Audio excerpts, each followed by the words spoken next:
you very much. Well, tell you what. Now, to balance the scale, I'd like to talk about some things that bring us together. Things that point out our similarities instead of our differences. Because that's all you ever hear about in this country is our differences. That's all the media and the politicians are ever talking about, the things that separate us, things that make us different from one another. That's the way the ruling class operates in any society. They try to divide the rest of the people. They keep the lower and the middle classes fighting with each other so that they, the rich, can run off with all the fucking money. Fairly simple thing, happens to work. You know, anything different, that's what they're going to talk about. Race, religion, ethnic and national background, jobs, income, education, social status, sexuality, anything you can do, keep us fighting with each other so that they can keep going to the bank.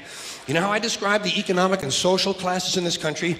The upper class keeps all of the money, pays none of the taxes. The middle class pays all of the taxes, does all of the work.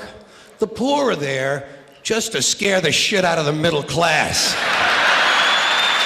Keep them showing up at those jobs. So stirring up the shit is something I like to do from time to time, but I also like to know that I can come back to these little things we have in common, little universal moments that we share separately, the things that make us the same. They're so small we hardly ever talk about them. Did you ever look at your watch and then you don't know what time it is? And you have to look again, and you still don't know the time. So you look a third time, and somebody says, "What time is it?" You say, "I don't know." Do you ever notice how sometimes all day Wednesday, you keep thinking it's Thursday? And it happens over and over all day long.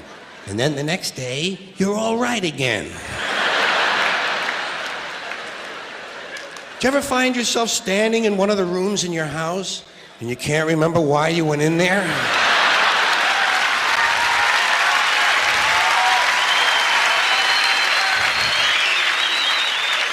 And two words float across your mind: Alzheimer's disease.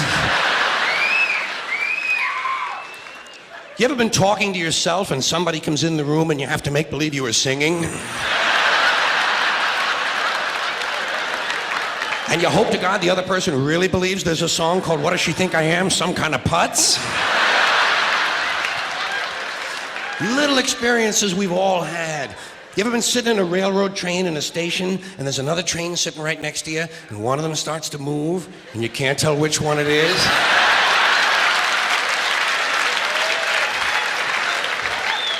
How about when you're out on a small boat on a windy day? You ever been out rocking back and forth for 3 or 4 hours trying to keep your balance, rough seas, little boat, then you get back into the shore and you're standing on the dock and you could swear there was something inside of you that was still out there rocking? Did you ever try to pick up a suitcase you thought was full, but it wasn't? And you go, "Doo?"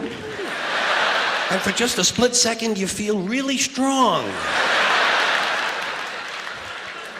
How about when you're looking through a chain link fence? Do you ever notice if you're just the right distance from a chain link fence, sometimes it seems to go, "Doo?" What is that? How do they do that? Do you ever try to tell somebody they have a little bit of dirt on their face? You can never get them to rub the right spot, can you? Say, "You got a little bit of dirt right here." They always go, "Where? Here?" And you just want to slap the bastard.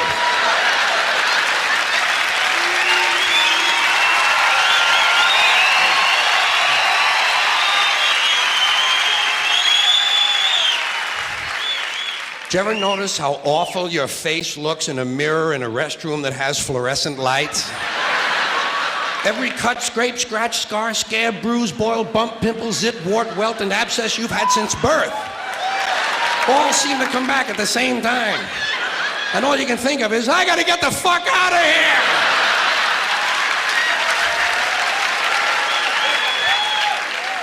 Do you ever notice sometimes when you're walking with your arm around your date, one of you has to change the way you're walking?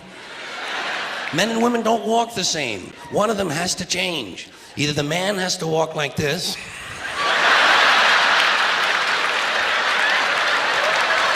or the woman has to walk like this. "Joey, how are you?"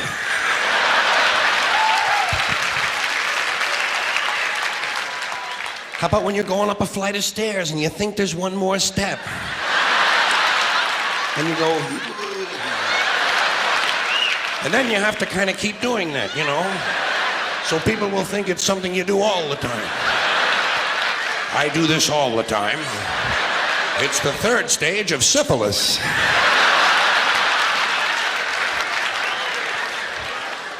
Same thing happens when you're going down the stairs. You could swear there was one more step. Holy shit. My hips are in my chest.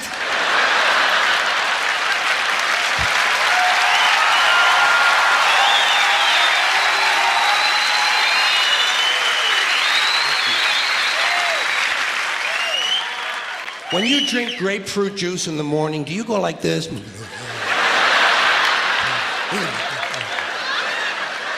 I do too. Why do we drink it?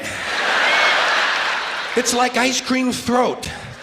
You know when you've been eating ice cream too fast and you get that frozen spot in the back of your throat, but you can't do anything about it because you can't reach it to rub it? You just have to kind of wait for it to go away. And it does. Then what do? Eat more ice cream! What are we, fucking stupid?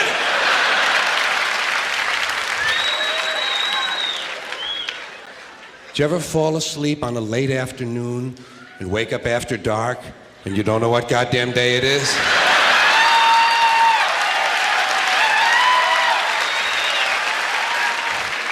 Like when you have your head on the pillow. Do you ever notice when you have your head on the pillow, if you close the bottom eye, the pillow is down there. Then if you switch eyes, the pillow moves up there. Whoa, holy shit, Dave, look at this. The mystery of the moving pillow.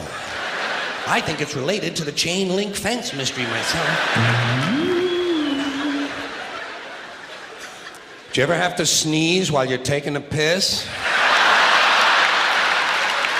It's frightening, isn't it? It's frightening because actually you can't do it. It's physically impossible to sneeze while pissing. Your brain won't let it happen. Your brain says, stop pissing! We're going to sneeze now! Because your brain knows you might blow your asshole out.